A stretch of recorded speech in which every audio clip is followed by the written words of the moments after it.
Tropas de Vladimir Putin enfrentam cada vez mais resistência dos soldados e civis ucranianos. Cotação do dólar cai ao valor mais baixo dos últimos 2 anos. Regulamentação da profissão de motorista de aplicativos foi aprovada em primeiro turno em Campo Grande, no Mato Grosso do Sul.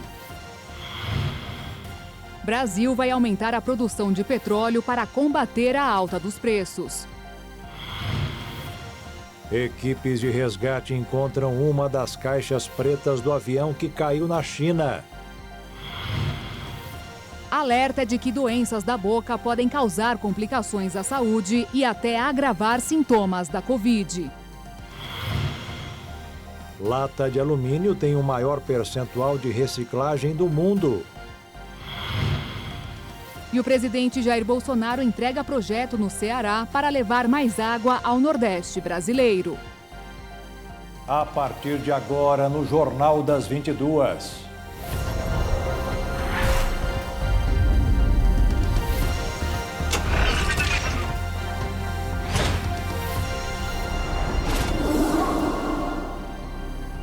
Olá, boa noite. Boa noite. Na semana do Dia Mundial da Saúde Bucal, vale fazer um alerta. As doenças da boca podem causar complicações à saúde e até agravar sintomas do coronavírus.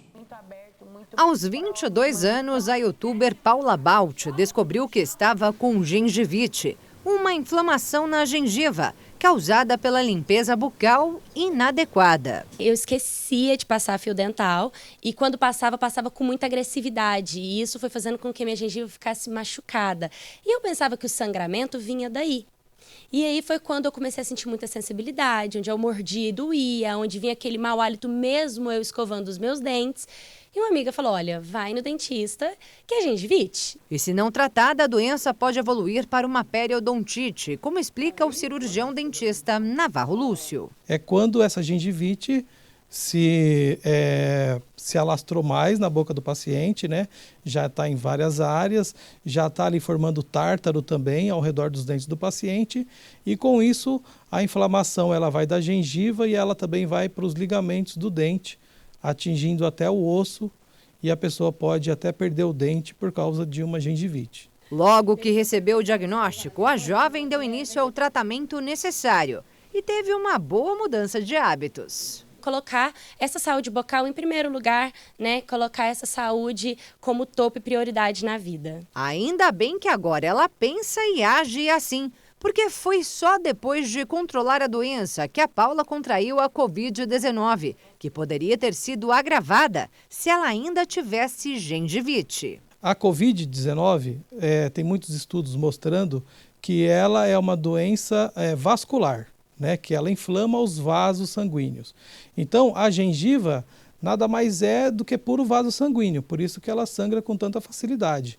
Então, se você tem uma gengivite e você tem, acaba se contraindo, né, com o Covid, você vai potencializar mais ainda a sua inflamação dos seus vasos. Um estudo publicado por uma revista europeia de periodontologia mostrou que pacientes com Covid-19 que apresentam doenças gengivais têm 3,5 vezes mais chances de internação em unidades de terapia intensiva e 4,5 vezes mais necessidade de ventilação mecânica.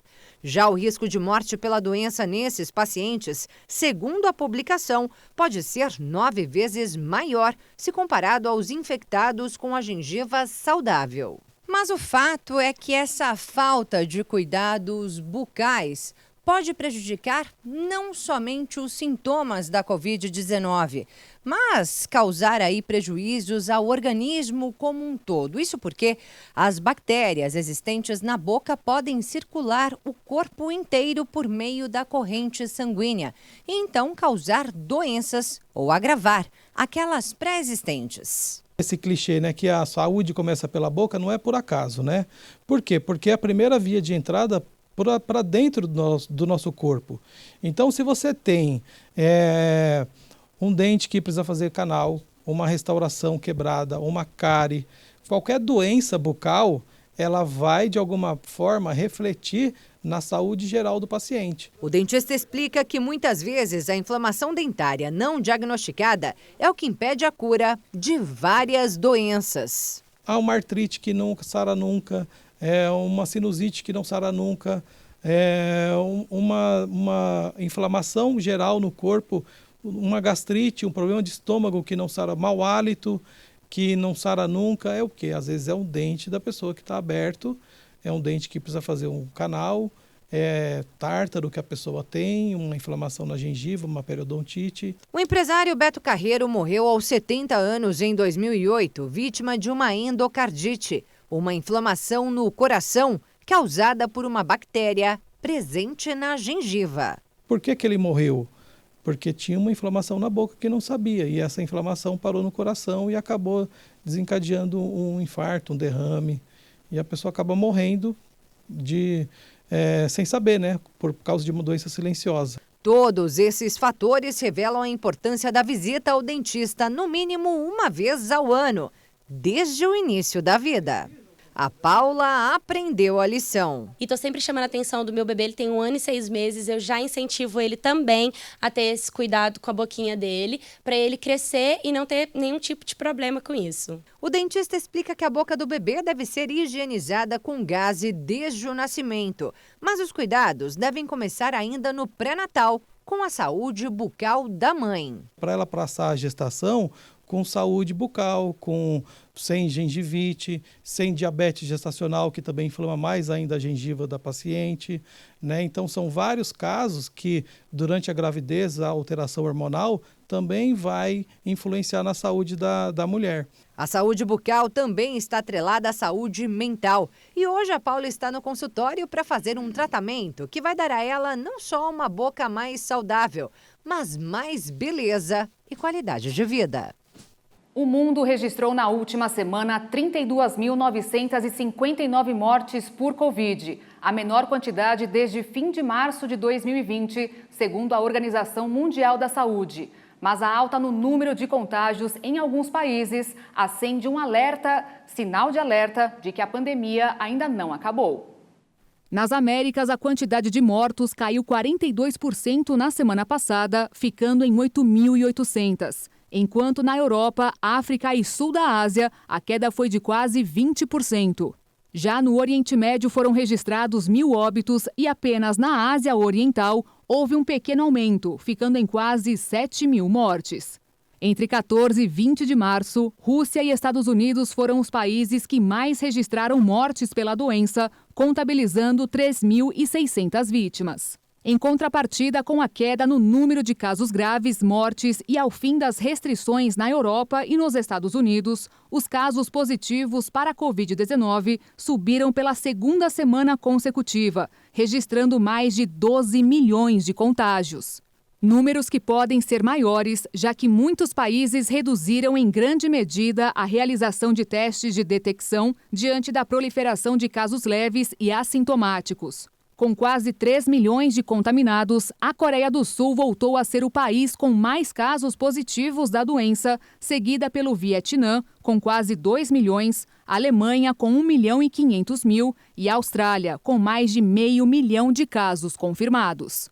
E de acordo com dados do Ministério da Saúde sobre a Covid no Brasil, foram registradas nas últimas 24 horas 302 mortes e 14.147 novos casos. Dos mais de 29.682.000 diagnósticos, mais de 28.286.000 pessoas já se recuperaram e 738.000 estão em acompanhamento. O Brasil é o quarto país que mais aplica vacinas contra a Covid-19 no mundo. Até o momento, são 409.108.887 aplicadas. Delas, mais de 74.404.000 são as de reforço. O Ministério da Saúde recomendou hoje que as pessoas com mais de 80 anos de idade recebam a 4ª dose da vacina contra a Covid. A preferência deverá ser dada ao imunizante da Pfizer, que, segundo a nota do Ministério, tem estoque suficiente em todos os estados. A orientação é para que a aplicação seja feita 4 meses depois da última dose. O infarte e o acidente vascular cerebral voltaram a ser as causas mais comuns de morte no Brasil. O registro aconteceu depois da queda de 60% dos casos de Covid desde o pico das ocorrências causadas pela variante Ômicron. Segundo o mais recente boletim epidemiológico do Ministério da Saúde, o recuo foi de uma média de 895,36 óbitos causados pelo coronavírus após pico da Ômicron em janeiro e fevereiro. E assim a Covid deixou também de liderar o ranking de mortes pela doença no país e passou a ocupar a terceira posição em letalidade, atrás do infarto e do acidente vascular cerebral. Na semana de 16 a 22 de março, os AVCs causaram 843 mortes no país, o dobro dos registros de óbitos por Covid-19, que ficaram em 421, conforme dados do portal de transparência dos cartórios de registro civil do Brasil. As mortes pelo vírus também foram superadas pelos 782 óbitos causados pelos infartos. Desde a semana de 16 a 22 de janeiro, quando foram contabilizados quase 2.000 óbitos, a Covid vinha liderando o ranking de mortes. O Ministério da Saúde orienta que os brasileiros tomem a dose de reforço. A pesquisa da Universidade de Oxford indica que isso aumenta em até 100 vezes a imunidade contra o coronavírus. O Supremo Tribunal Federal manteve hoje em vigor, por unanimidade, o trecho da Lei Maria da Penha que autoriza policiais a invadirem casas de mulheres que tenham sofrido ou estão ameaçadas de violência doméstica. A Associação dos Magistrados do Brasil queria impedir a prática, alegando que este item da lei é inconstitucional porque é preciso contar com autorização da Justiça. O relator do caso, o ministro Alexandre de Moraes, argumentou que muitas vezes as mulheres que vão a uma delegacia para fazer uma denúncia apanham ou são assassinadas na volta para casa. E veja a seguir a regulamentação da profissão de motoristas de aplicativos. É aprovada em primeiro turno em Campo Grande, no Mato Grosso do Sul. E ainda, tropas de Vladimir Putin enfrentam cada vez mais resistência dos soldados e civis ucranianos.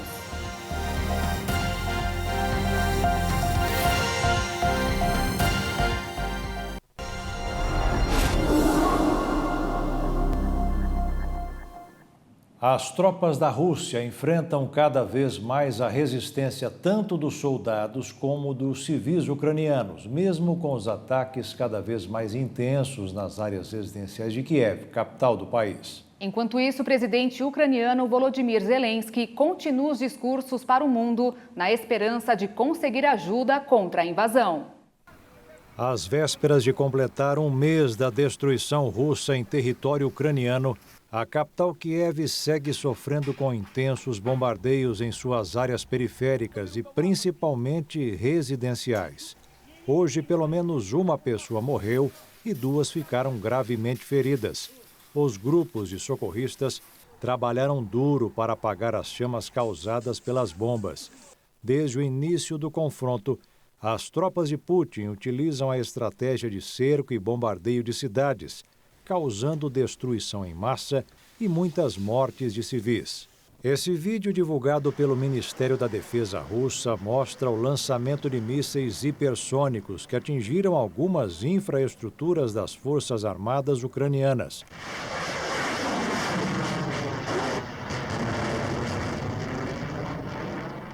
Mas, segundo o prefeito de Kiev, Vitaly Klitschko, nos últimos dias o exército ucraniano espantou os russos em várias áreas ao redor da capital. A força e a perseverança das tropas ucranianas em defender seu território tem sido um dos principais pontos da guerra construída pela Rússia. Dentro do próprio país, são realizadas várias homenagens aos heróis de guerra. Diversos cartazes foram criados e espalhados pelas regiões para enfatizar a força do povo ucraniano. Mas não só de soldados é feito o exército ucraniano.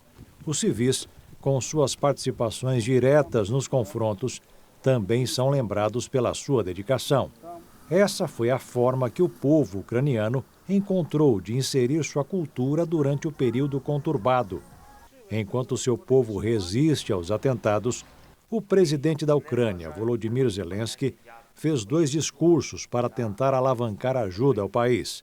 O primeiro na França, falou aos parlamentares sobre necessidade das empresas do país ocidental deixarem a Rússia para sufocar ainda mais a sua economia. Os parlamentares franceses fizeram um minuto de silêncio em homenagem às vítimas da guerra, depois de aplaudirem de pé o presidente ucraniano. Já em sua fala virtual ao Japão, Zelensky pediu que o país intensifique a pressão das sanções sobre a Rússia, como um embargo aos produtos, e anunciou que novos ataques à zona de exclusão de Chernobyl poderão acontecer em breve. Essa foi a primeira vez que um líder estrangeiro discursou no parlamento em Tóquio. O conflito, que parece estar longe do fim, aparentemente será resolvido de maneira política. A OTAN estima que cerca de 15 mil soldados russos foram mortos na Ucrânia desde o início da invasão, no dia 24 de fevereiro. A aliança militar admitiu também que pretende auxiliar a Ucrânia com apoio militar, incluindo equipamento contra armas químicas e biológicas. A informação foi passada pelo secretário-geral da organização, Jens Stoltenberg.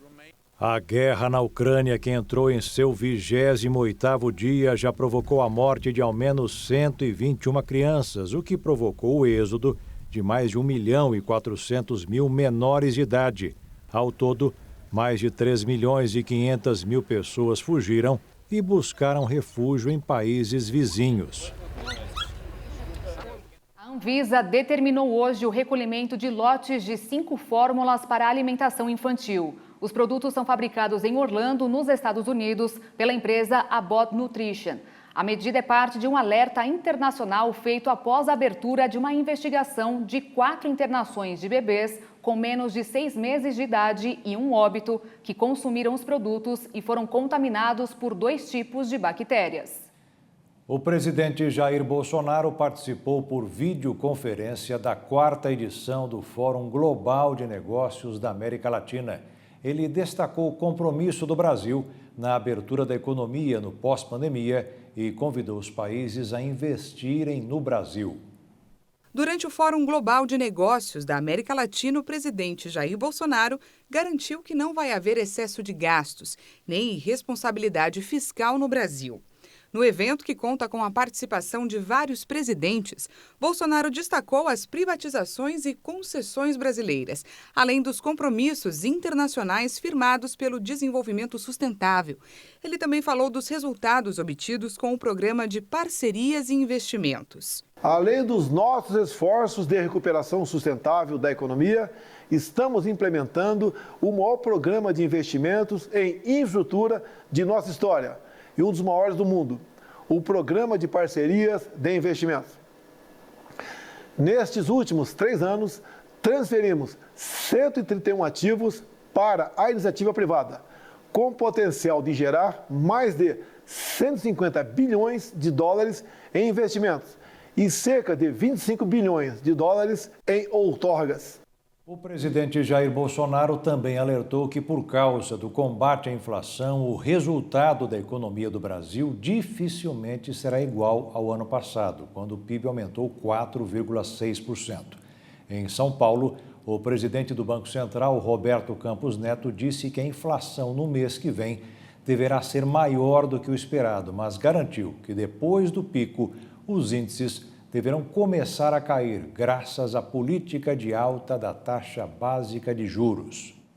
Nesta quarta-feira, o dólar fechou em queda de 1,43%, conforme os investidores continuam a enxergar o país como atraente para investimentos.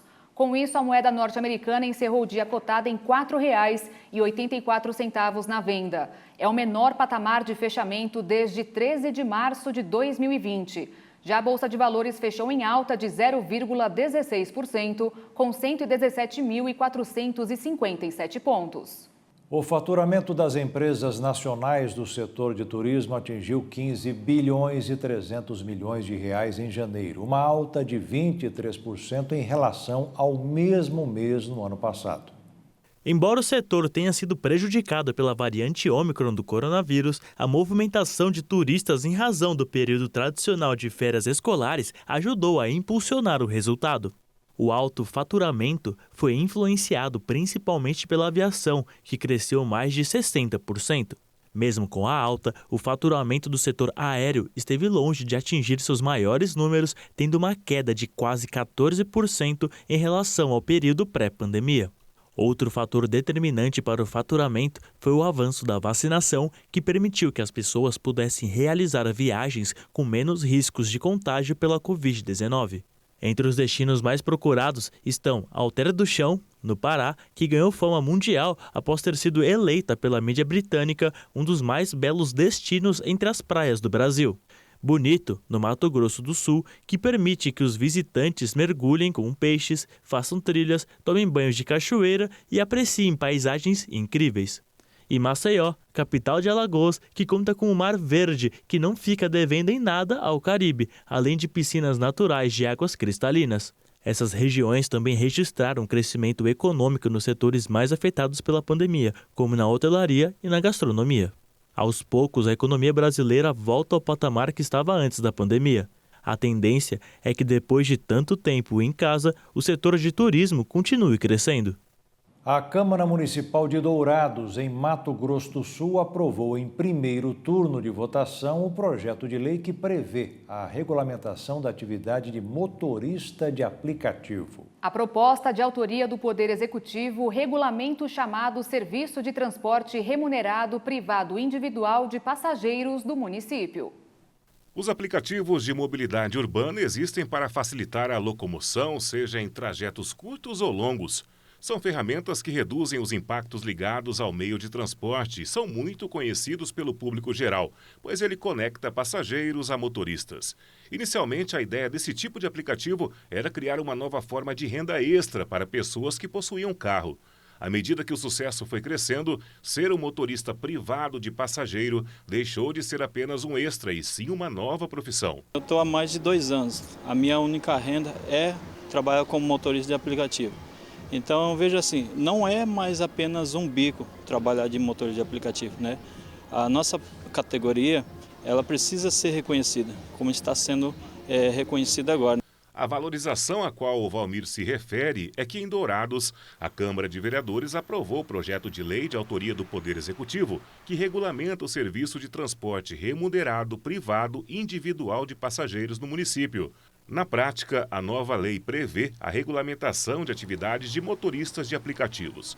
Para o presidente da Associação dos Motoristas de Aplicativos da Grande Dourados, as mudanças serão a garantia de mais segurança e qualidade nos serviços. A pessoa agora vai ter que passar por vistoria veicular, vai ter que passar por algumas normas lá da AGETRAN. O maior de idade que tem habilitação e exerce atividade remunerada na sua habilitação, que vem na parte de trás da habilitação, pode baixar qualquer aplicativo de mobilidade urbana, fazer o cadastro, depois de aprovado, ele pode sair fazendo corrida normalmente.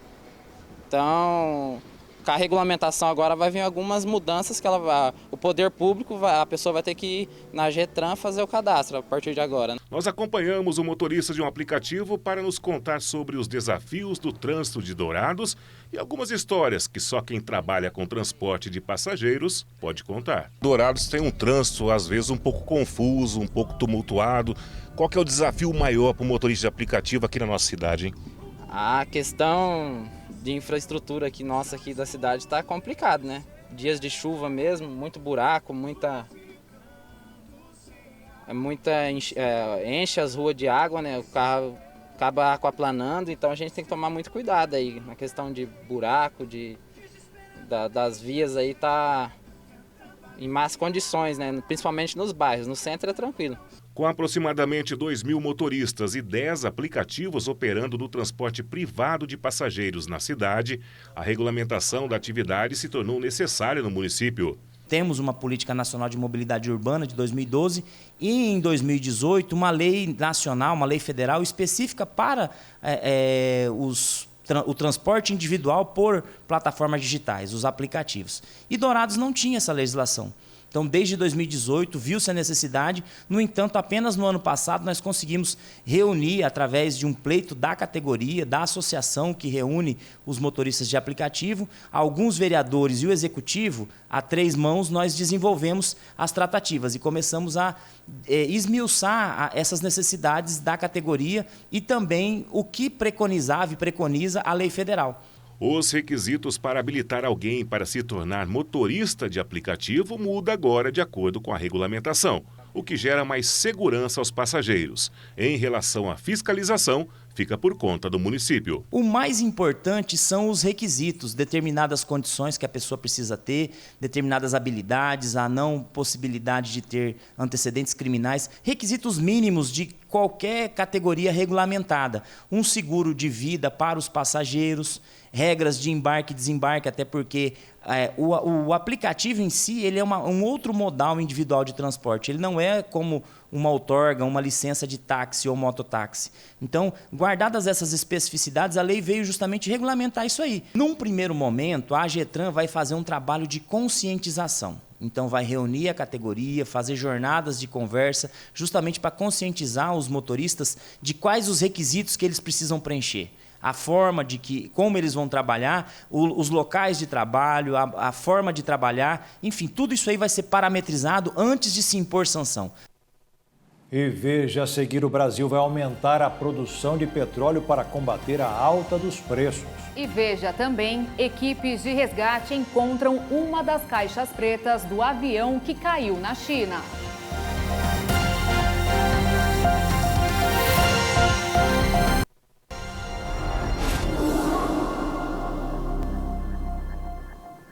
Equipes de busca da China encontraram nesta quarta-feira uma das caixas pretas do avião que caiu na segunda-feira com 132 pessoas a bordo. No entanto, o dispositivo está muito danificado. O anúncio foi feito hoje pela Administração da Aviação Civil do país.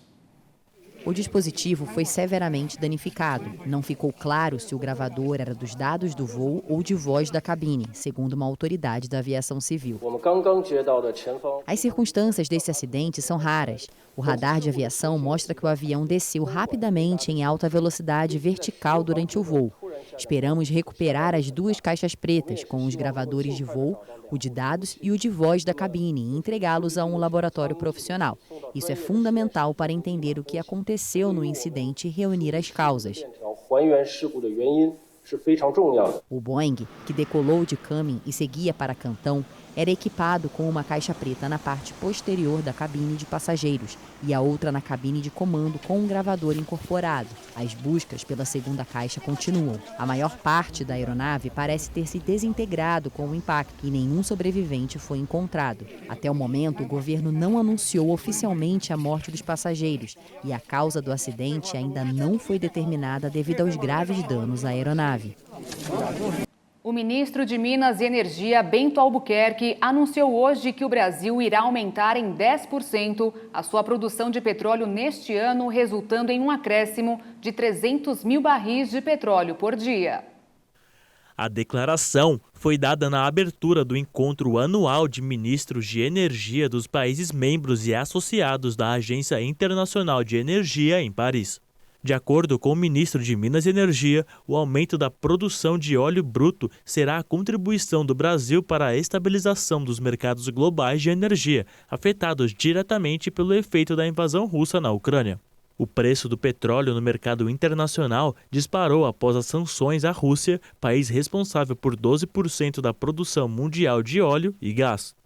A consequência disso é o aumento do preço dos combustíveis ao redor do mundo, inclusive no Brasil. Nesta semana, o barril do tipo Brent voltou a rodar a casa de $120, depois de ter sido negociado a $100 dias atrás. O valor subiu diante do temor de escassez do produto no mercado global. Os Estados Unidos lideram uma tentativa de aumentar a produção mundial para reduzir a dependência russa e também reduzir os preços. O Brasil hoje já é um dos maiores produtores de petróleo do mundo e há cerca de 2 semanas o governo americano pediu ao ministro de Minas e Energia para ampliar a produção nacional de óleo e gás. Um novo programa apresentado hoje pelo governo tem o objetivo de dar mais fôlego aos microempresários e, por tabela, à economia brasileira. O novo programa da Caixa Econômica Federal, junto com o governo federal, lança um Sim Digital. O programa oferece empréstimos aos pequenos empreendedores e inclui pessoas físicas e pequenos negócios que estejam com nome sujo no mercado. Os valores máximos dos empréstimos variam de R$1.000 a R$3.000, com juros de 1,95%. O Sim Digital possui 2 novas linhas de crédito. A primeira se chama Crédito Caixa Tem, para clientes pessoa física, e concederá empréstimos de até R$1.000 que poderão ser parcelados em 24 vezes. A segunda linha, com o nome de Caixa Tem, para microempreendedores individuais, destinada às pessoas jurídicas registradas como MEI. O valor do empréstimo para essa modalidade pode chegar até R$3.000, também parcelados em 24 vezes. A nova medida passa a valer no dia 28 de março. De Brasília, Marina Nascimento. E para quem está precisando de dinheiro extra, o governo está liberando esta semana o pagamento de 3 benefícios diferentes. Confira os detalhes que interessam a milhões de brasileiros com o repórter Kleber Werneck. E nesta quinta-feira começou o pagamento do Auxílio Brasil para os beneficiários que têm número de inscrição social UNIS final 3. Até sexta-feira também irão receber as pessoas com número de inscrição final 4, 5 e 6. O valor mínimo é de R$400, mas pode chegar até R$1.200 no caso de mães solteiras. Na sexta-feira começa o pagamento das pensões, aposentadorias e benefícios do INSS. E o calendário também obedece o número da inscrição.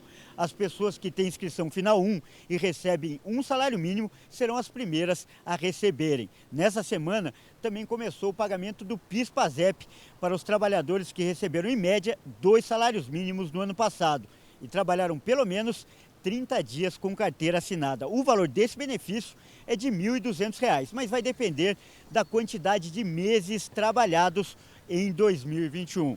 De São Paulo, Kleber Werneck. A intenção de consumo das famílias brasileiras cresceu pelo 3º mês seguido. Entre fevereiro e março, a alta foi de 1,8%. Segundo a Confederação Nacional do Comércio, o resultado é consequência da melhoria no mercado de trabalho que incentiva as compras a prazo. E o número de lançamentos de imóveis residenciais cresceu 27% no ano passado. Mas as vendas não acompanharam o mesmo ritmo, segundo dados da Associação Brasileira de Incorporadoras Imobiliárias. Apesar do pequeno aumento nas vendas, que começaram o ano aquecidas, mas caíram no segundo semestre, o número de unidades comercializadas foi de quase 144 mil, maior registrado desde 2014. A quantidade de lançamentos também é recorde, foram quase 153 mil unidades. O segmento de médio e alto padrão tiveram aumentos mais expressivos, chegando a quase 65 mil unidades lançadas e quase 30 mil vendidas. Mas é o segmento popular que domina a produção e as vendas. As unidades relacionadas ao programa Casa Verde Amarela foram 58% dos lançamentos e 80% de todos os imóveis comercializados, chegando a 113 mil unidades. Os preços de imóveis já vinham em alta e devem continuar subindo. Segundo o levantamento, mesmo que aconteça um novo aumento da taxa de crédito imobiliário, o brasileiro seguirá com a intenção de comprar imóveis. Porém, o que pode dificultar a compra é a renda necessária para conseguir um financiamento. Para imóveis de R$280 mil, a renda mínima exigida passou a ser de quase R$ 9.900. Segundo especialistas, os imóveis continuam sendo boas opções de investimento porque valorizaram quase 17% no país nos últimos 12 meses. Nessa semana, o governo anunciou o aumento no teto de valor de venda para comprar e retomar a construção de novas unidades para quem ganha até R$ 2.000. Essas medidas devem ter impacto positivo sobre o valor de vendas e lançamentos do programa Casa Verde Amarela. O ex-governador de São Paulo, Geraldo Alckmin, assinou hoje a ficha de filiação ao PSB, o Partido Socialista Brasileiro. Com a adesão, o ex-tucano do PSDB, que sempre foi adversário do PT, abriu as portas para ser o candidato a vice-presidente na chapa de Luiz Inácio Lula da Silva. No mês em que se comemora o Dia Internacional da Mulher, a Fundação Manuel de Barros está oferecendo atendimentos estéticos que certamente vão fazer a diferença. Música relaxante, sala meia-luz, hidratação da pele, massagem, aplicação de máscara facial, design de sobrancelha, depilação, porque elas merecem ter um dia de rainha. A gente sabe pro bem-estar emocional da gente, uma valorização para o idoso, e a gente sabe que vai sair daqui mais bonita, né? Você sai daqui com o coração mais alegre, mais tranquilo, assim, parece que você se sente importante aqui. O momento de relaxamento é um presente da Fundação Manuel de Barros para as mulheres do projeto Ativa Idade, em parceria com uma universidade particular da capital. É muito além da beleza, né? É aquele momento delas, né? Aquele cuidado que elas vão ter com elas mesmo, né? Além da pele, né? Aquele momento que elas vão desestressar, é o momento que elas estão ali para se cuidar. A Fundação Manuel de Barros é uma entidade sem fins lucrativos que oferece várias atividades com o propósito de promover a autoestima e a autoconfiança da pessoa idosa. Nós trabalhamos atividade física, inclusão digital, aula de pilates, canto, tai chi. Todas as nossas atividades são no período matutino e vespertino. Esta ação é voltada para as frequentadoras do projeto Atividade, mas aqui na universidade é possível fazer tratamentos faciais, corporais e capilares por um precinho bem em conta. Os atendimentos ocorrem no período noturno pelos alunos do último ano do curso de Estética e Cosmética. Os atendimentos ocorrem nas dependências do curso, que fica no mesmo local onde são realizadas as aulas da Fundação na Avenida Ceará. Atendimentos faciais, limpeza de pele, uma hidratação, tratamentos de acne, de manchas, né? Revitalização facial. No corporal, tratamento para flacidez, para estrias, para celulite, né? Capilar para doenças do couro cabeludo, queda de cabelo, que é muito comum atualmente, né? Agenda pelo telefone. E o preço é bom? Muito bom, muito bom. É uma taxa social, né? Quem tem mais de 55 anos, quer fazer amizade, se movimentar e ter mais qualidade de vida, o projeto Ativa Idade está com inscrições abertas. Ainda tem algumas vagas. Quem tiver interesse pode estar entrando em contato com a instituição, que a gente passa os dias, os horários das atividades certinho. Nas nossas redes sociais, Instagram e Facebook, também tem informações sobre as atividades e os nossos atendimentos. No Nepal, uma equipe de guias realiza um trabalho arriscado: subir até o topo do Monte Everest para trocar cordas e verificar os equipamentos de segurança nas trilhas usadas por montanhistas. O grupo é formado por 8 guias, que chegam primeiro ao cume para colocar os cabos que serão usados por todos os outros alpinistas na temporada de escalada da montanha mais alta do mundo. Quase 1 tonelada de tiras, engrenagens e cilindros de oxigênio são embalados e transportados para o acampamento na base do Everest. O líder da equipe já escalou o monte 25 vezes e conviver com o risco é algo que faz parte de seu ofício. É um trabalho muito arriscado, não podemos errar. Quantas âncoras devem ser fixadas na rocha? Qual deve ser a distância entre elas? Como devemos fazer as âncoras? Quantos centímetros de neve e de rocha são necessários para segurá-las? Precisamos de todo esse conhecimento. Sherpa sabe que a segurança de diversas pessoas depende de seu trabalho. Consertar cordas é uma tarefa difícil. Temos que assumir a responsabilidade pela vida de outra pessoa. Se amanhã um nó for danificado ou qualquer outra coisa acontecer, seremos cobrados por isso. E veja a seguir, lata de alumínio tem o maior percentual de reciclagem do mundo. E ainda, presidente Jair Bolsonaro abre programa para levar água ao sertão nordestino.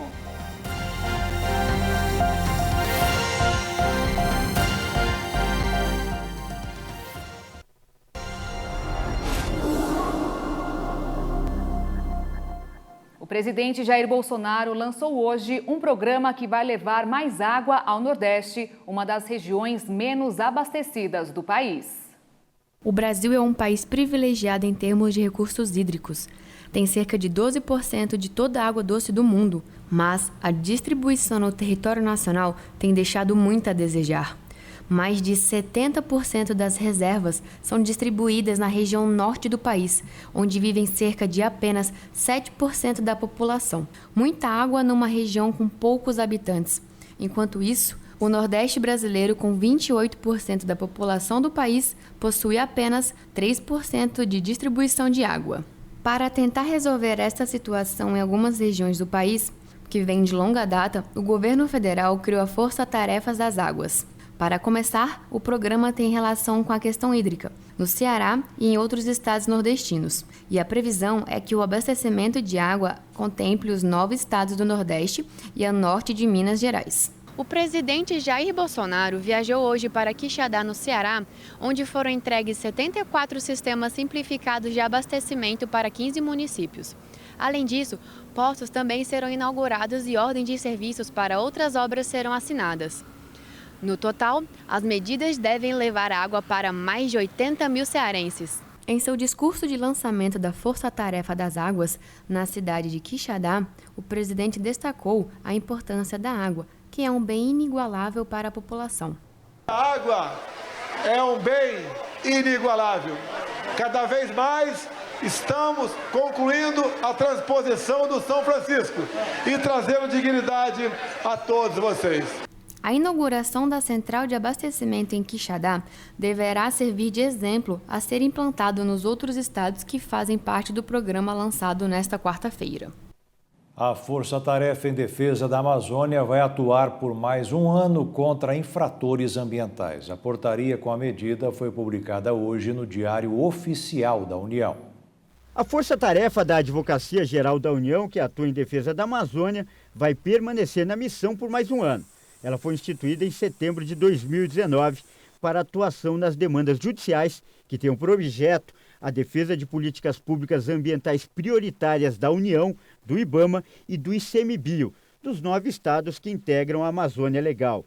Na sua última ação em fevereiro deste ano, a Força Tarefa conseguiu o bloqueio de bens de um infrator ambiental no valor de mais de 78 milhões de reais, após o desmatamento de uma área de quase 4 mil hectares. O dinheiro deve ser usado para garantir a recuperação da área degradada na região. Até dezembro de 2021, haviam sido ajuizadas 174 ações civis públicas contra infratores ambientais. De acordo com um levantamento, a lata de alumínio tem o maior índice de reciclagem do mundo. São 71% contra apenas 43% do PET e 46% do vidro. No Brasil, o índice de reciclagem de latas chega a 91%, tornando o país líder no ranking. O estudo realizado pelo Instituto Internacional do Alumínio, com apoio da Associação Brasileira do Alumínio, mostrou que as latinhas apresentam um índice de reciclagem quase 2 vezes maior do que o vidro e o plástico. O levantamento traçou um comparativo entre a cadeia de valor de reciclagem do alumínio, do vidro e do plástico do tipo PET a partir das informações de 5 mercados-chave: Brasil, Estados Unidos, Europa, China e Japão. A pesquisa mostrou que nenhuma embalagem alcançou o potencial máximo de economia circular, mas as latas de alumínio apresentam um melhor índice de reciclagem de 71%, enquanto as PETs têm um índice de 40% e o vidro de 34%.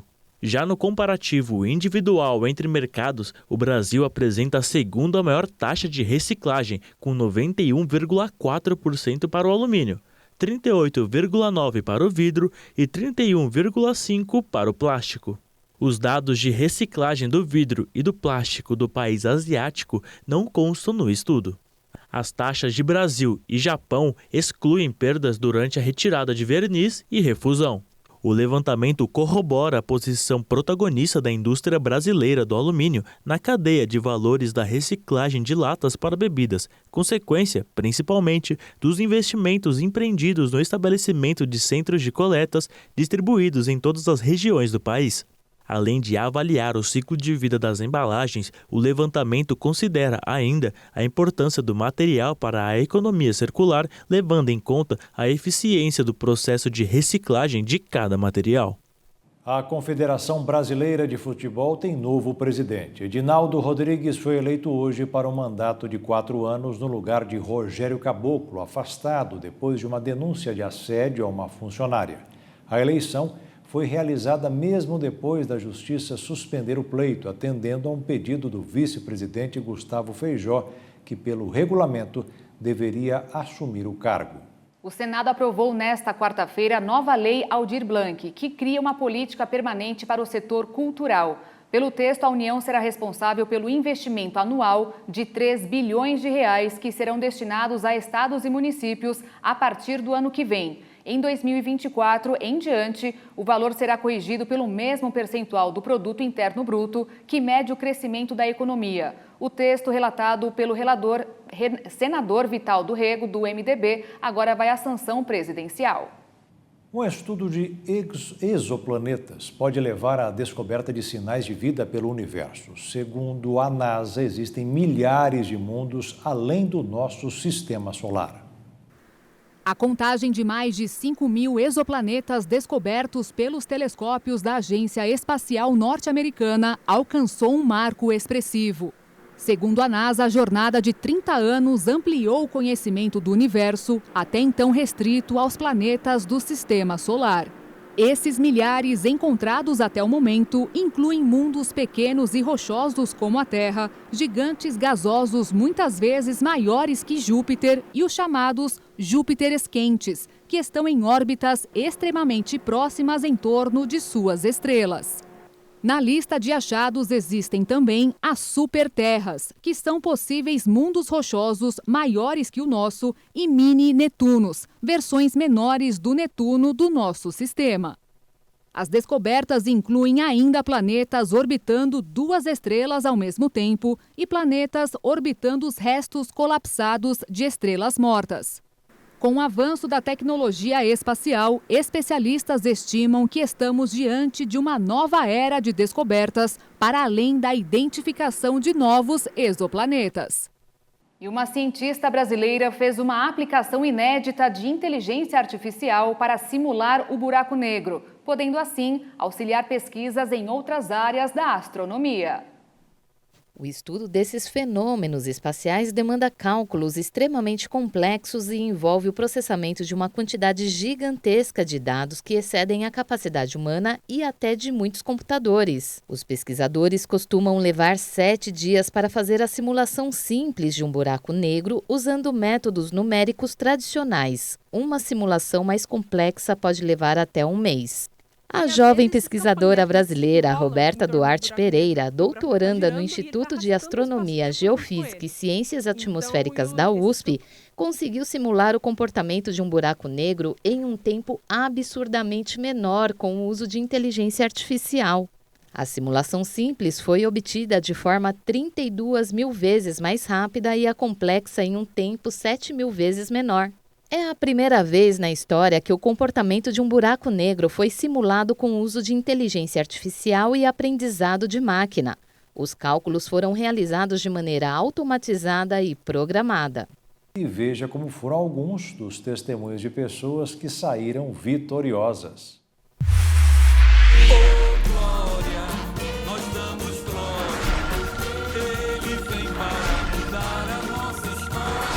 Você foi o quê, irmã? Eu cheguei aqui com as pernas muito cansadas. Eu tenho muita cãibra nas pernas à noite. E Quanto tempo vem isso? Tem mais de 1 ano. Mais de 1 ano? É. E agora? Agora tô livre. Tá livre. A senhora foi o quê, irmã? Muita tristeza e mágoa. Sumiu. Saiu. Oh, glória a Deus. Boa visitação de Deus. E você, irmã? Um problema que eu tive, que eu tomei um tombo muito forte e rompeu os tendões do braço todo, do braço direito e do braço esquerdo também. Quanto tempo tomou? Quanto tempo? Já tem 2 anos. E agora tá livre? Tá bom, graças a Deus. Então levanta os dois assim. Oh, graças a Deus. Tem uma pessoa que estava com a dor aqui no joelho direito e foi embora. O que foi, irmã? Conta pra mim. Eu estava muito tempo com dor nos joelhos. Qual deles? Nos dois? É mais o direito. Mais o direito. E agora melhorou bastante. Oh, glória a Deus. Olha, eu não sou mágico, eu não curo ninguém. A cura é pela fé. Mas o que é fé, missionário?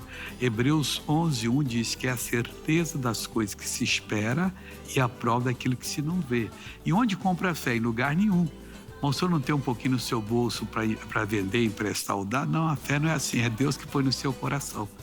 A fé, ela vem pelo ouvir e ouvir pela palavra de Deus. Se ouve a palavra de Deus, você consegue a habilidade para ouvir Deus, para entender Deus falando com você. E você crê e Deus abençoa. Nós damos glória, Ele vem para mudar a nossa história. E o Jornal das 22 termina aqui. Obrigada pela sua companhia, um ótimo fim de noite para você e até amanhã. Boa noite, fique na paz. Tchau.